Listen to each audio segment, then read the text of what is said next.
بسم الله الرحمن الرحيم. الحمد لله رب العالمين، وأفضل الصلاة وأتم التسليم على أشرف الخلق والمرسلين سيدنا محمد وعلى آله وصحبه أجمعين. أما بعد، كان من دعاء سيدنا رسول الله صلى الله عليه وسلم: اللهم اهدني لأحسن الأخلاق فإنه لا يهدي لأحسنها إلا أنت، واصرف عني سيئ الأخلاق فإنه لا يصرف عني سيئها إلا أنت. هذا الدعاء النبوي المحمدي المصطفوي من جوامع أدعية سيدنا رسول الله. الدعاء أصلا عبادة. طب لما ندعو الله سبحانه وتعالى احنا بنتعبد إلى الله بالدعاء. الدعاء اللي احنا قلناه ده نحتاج إليه جميعا، نحتاج أن نعلمه لأولادنا وبناتنا ولكل شبابنا. ليه؟ لأننا في أزمة أخلاق، احنا مش في أزمة أرزاق. إن الله هو الرزاق ذو القوة المتين. الأزمة الحقيقية في الأخلاق، إنما الأمم الأخلاق ما بقيت، فإنهم ذهبت أخلاقهم ذهبوا. ومولانا جل وعلا في القرآن الكريم يحدثنا عن التأسي برسول الله: لقد كان لكم في رسول الله أسوة حسنة. أسوتنا وقدوتنا وهادينا ومعلمنا هو رسول الله. تقول أنا قدوتي فلان، أنا أسوتي فلان. القدوة الحقيقية هو سيدنا النبي، لأن الله جل وعلا هو الذي أدبه. قال له في القرآن الكريم: فإنك بأعيننا. يقول لسيدنا موسى: ولتصنع على عيني. لما سيدنا النبي قال له إيه؟ فإنك بأعيننا. وإذا العناية لاحظتك عيونها نم، فالمخاوف كلهن أمان. من هذه الأخلاق المحمدية خلق التواضع. قال جل وعلا في وصف عباده المتواضعين: وعباد الرحمن الذين يمشون على الأرض هونا. سورة الفرقان فيها 9 أوصاف لعباد الرحمن، ده أول وصف منهم: وعباد الرحمن. وخد بالك لما يقول عباد الرحمن نسبهم لنفسه تشريفا وتكريما وتعظيما لهم. ربنا بيعلي قدر هؤلاء أنهم نسبوا إليه جل وعلا. أنت لما تبقى متخرج من جامعة معينة تقول أنا خريج جامعة كذا، تفخر بالجامعة التي تخرجت منها. أنا ألبس الزي الأزهر أقول أنا أزهري، تخرجت من الأزهر الشريف. شرف لي أن أنا أنتسب للأزهر وابني من أبناء الأزهر. فدول بقى ربنا نسبهم لنفسه لإعلاء قدرهم ولرفع شأنهم ولجبر خاطرهم. قال: وعباد الرحمن. والله يرحمه شيخنا الشيخ الشعراوي كان له بيتين شعر يرددهم دائما، يقول: حسب نفسي عزا أني عبد، يحتفي بي بلا مواعيد رب، هو في قدسه الأعز وأنا أناجيه أين ومتى أحب. شرف إن أنت عبد لله. ومما زادني شرفا وتيها وكدت بأخمصي أطأ الثريا دخولي تحت قولك يا عبادي وأن جعلت أحمد لي نبيا. فأول وصف من أوصاف عباد الرحمن يمشون على الأرض هونا. يعني إيه يمشون على الأرض هونا؟ يعني إذا حضروا لم يعرفوا، وإذا غابوا لم يفتقدوا. ربما بعض الناس لا يعرفونهم لكن الله يعرفهم. سيدنا النبي يقول في الحديث: رب أشعث أغبر ذي طمرين مدفوع بالأبواب لو أقسم على الله لأبره الله. ممكن يبقى واحد قاعد في آخر المسجد ولا في آخر المجلس ومحدش يعرفه، لكن معروف عند مين؟ عند الله جل وعلا. لذلك كان سيدي أبو مدين الغوث من كبار الصالحين، وأنا زرته في مقامه في تلمسان في الجزائر، كان يقول إيه سيدي أبو مدين الغوث: ما لذة العيش إلا صحبة الفقراء، هم السلاطين والسادات والأمراء، فصاحبهم وتأدب في مجالسهم واجعل نصيبك مهما قدموك ورا. تواضع لله سبحانه وتعالى. سيدنا النبي يقول كده في الحديث: إن الله أوحى إلي أن تواضعوا حتى لا يفخر أحد على أحد ولا يبغي أحد على أحد. اوعى تتكبر على خلق الله. كان سيدنا علي بن أبي طالب يقول: عجبا لك يا ابن آدم لما الكبر في الدنيا وأولك نطفة مذرة، نقطة مني، وآخرك جيفة قذرة رائحة منتنة، وأنت بين هذا وذاك تحمل العذرة. تدخل الحمام وتتبول وتتغوط، مع إن النحلة المخلوق الضعيف الخارج منها عسل مصفى. سبحان الملك سبحانه وتعالى. يقوم انت ماشي كده نفش ريشك على الناس، تقول يا أرض تهدم عليك قد. لا والله. ولا تصعر خدك للناس ولا تمشي في الأرض مرحا، إن الله لا يحب كل مختال فخور، واقصد في مشيك واغضض من صوتك، إن أنكر الأصوات لصوت الحمير. يعني إيه؟ يعني أقبح الأصوات، مش بعلو الصوت أبدا، مش إنك تمشي تتكبر على خلق الله. تتكبر ليه؟ أتتكبر ليه وإنت خلقت من التراب وستعود إلى التراب؟ ومن آياته أن خلقكم من تراب، حفن التراب، شوية تراب. ربنا قال لها كوني آدم فكانت آدم.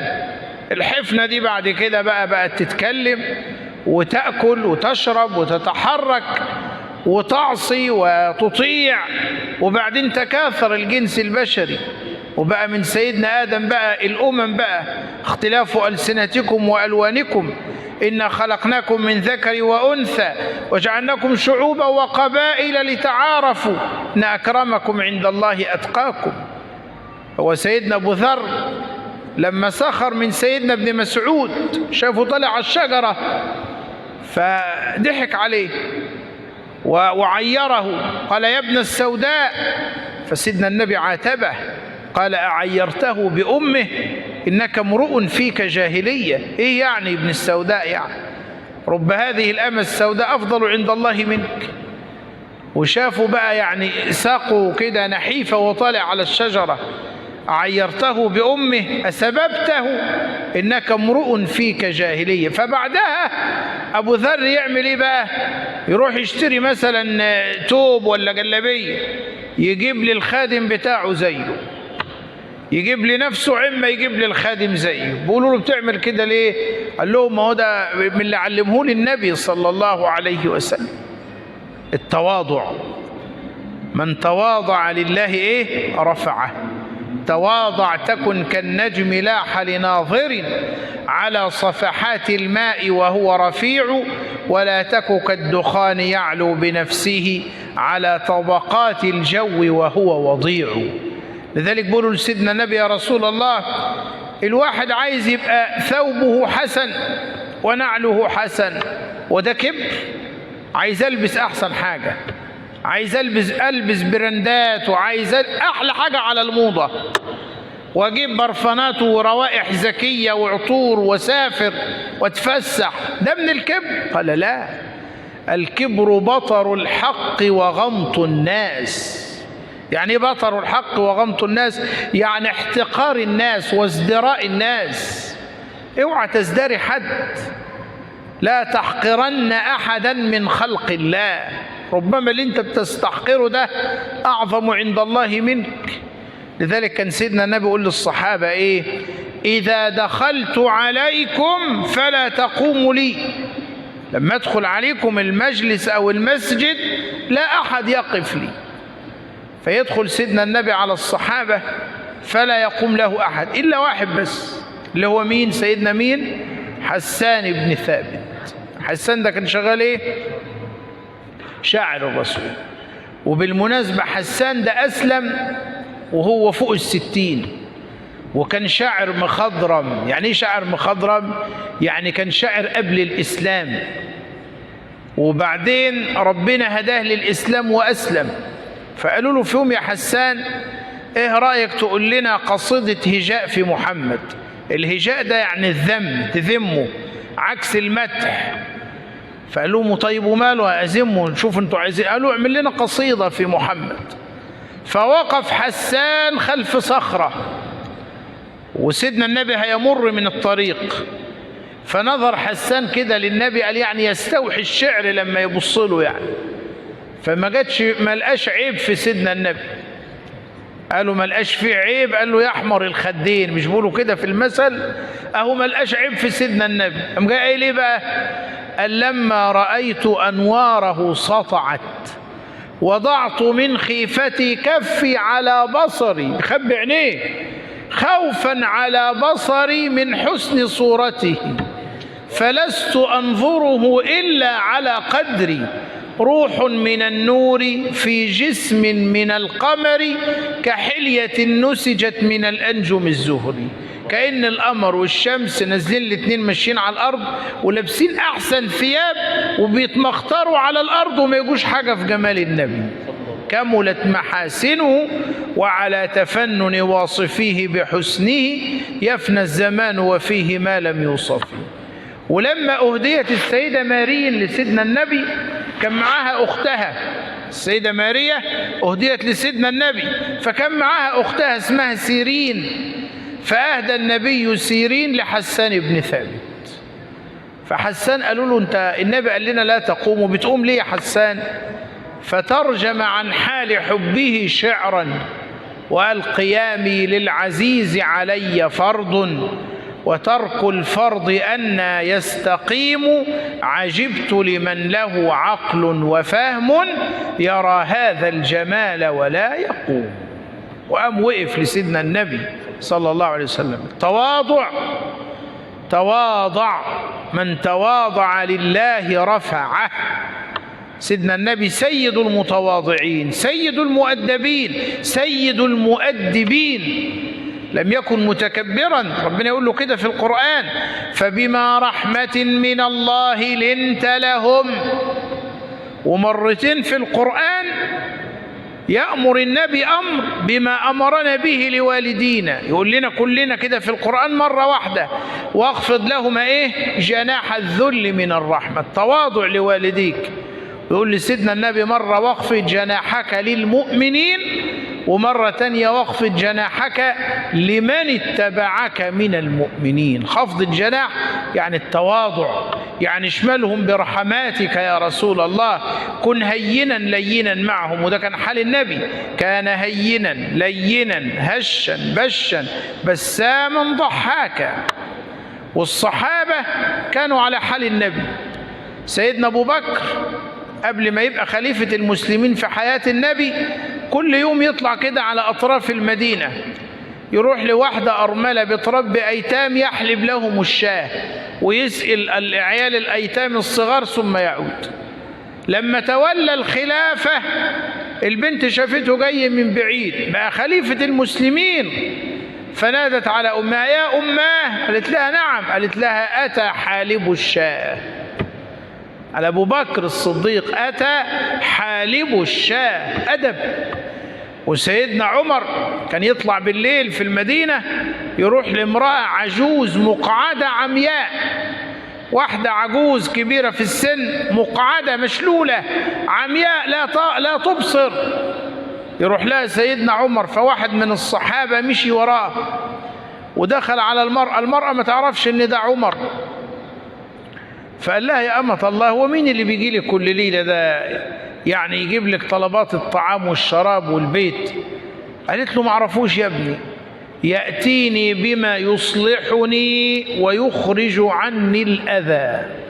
يعني بيجيب الأكل والشراب واللي يلزم البيت ويطلع الأذى وهو ماشي، يطلع الزبالة. أعزكم الله، ده مين ده؟ عمر بن الخطاب الملهم المحدث الذي كان ينزل القرآن يوافق رأي عمر، يقول حاجة للنبي تاني يوم ينزل القرآن على رأي عمر رضي الله عنه وأرضاه. لما دخل عليه الرجل ولقاه نايم في الحديقة في بستان في وقت القيلولة، شاف عمر نايم والثياب بتاعه مرقع، فقال حكمت فعدلت فأمنت فنمت يا عمر. حكمت فعدلت فأمنت فنمت يا عمر. سيد المتواضعين سيدنا النبي والصحابة من بعده. هذا معنى يمشون على الأرض هونا، بأدب، بتؤدة، بسكينة، بخشوع، بخضوع لله سبحانه وتعالى. ومع تواضعهم لله يلقي الله لهم في قلوب الخلق القبول، يبقى لهم قبول ولهم مهابة عند الناس. وألقيت عليك محبة مني. ما هي المحبة دي ما بتتشراش. تروح البقال تقول له اديني ب5 جنيه محبة، مفيش الكلام ده. طب اديني ب1,000,000 جنيه قبول، ما تعرفش تجيبه. انما القبول من مين؟ من الله. إن الذين آمنوا وعملوا الصالحات سيجعل لهم الرحمن ودا، وداد. إذا أحب الله باطن عبده لاحت عليه مواهب الفتاح، وإن صفت لله نية مصلح مال العباد عليه بالأرواح. بتاع ربنا مش بتاع حد. فربنا يرزقنا التواضع ويرزقنا الأدب ويخلقنا بأخلاق سيدنا النبي اللي كان يدعو ويقول اللهم اهدني لأحسن الأخلاق فإنه لا يهدي لأحسنها إلا أنت، واصرف عني سيئ الأخلاق فإنه لا يصرف عني سيئها إلا أنت. اللهم خلقنا بخلق رسول الله وأدبنا بأدب رسول الله واجعلنا من أهل وداد رسول الله. اللهم فرحه بنا، اللهم رضه عنا وارض عنا برضاه عنا. اللهم اجعل جمعنا مرحوما وتفرقنا بعده معصوما، ولا تجعل فينا ولا معنا ولا بيننا شقيا ولا محروما. اختم لنا بخاتمة السعادة أجمعين، وتوفنا وأنت راض عنا يا رب العالمين. يا حي يا قيوم يا رب البداية والنهاية، بالذل نسألك العناية والرعاية والهداية والولاية والوقاية والكفاية. اقض حوائجنا وحوائج السائلين، وتوفنا وأنت راض عنا يا رب العالمين. اللهم آمين. وصل اللهم على الهادي الأمين وعلى آله الميامين وصحبه المكرمين، واحشرنا معهم بمنك وجودك يا أكرم الأكرمين. وجزاكم الله خيرا.